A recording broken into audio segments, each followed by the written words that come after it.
Hello everyone, welcome to our channel Login Aid. In this video, I will guide you on how to create a Depop account. So if you need help creating a Depop account, this video is just for you. Follow the simple steps and you'll be able to do it.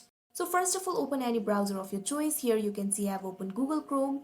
Now click on the search bar and type www.depop.com. Press enter.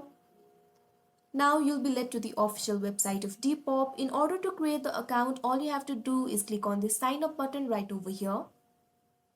If you already have an account, you can directly log into your account, or if you do not have an account and want to create one, you can either continue with Google or continue with Apple, or you can also continue with email. Here I'm clicking on continue with Google. Now you'll have to select a Google account.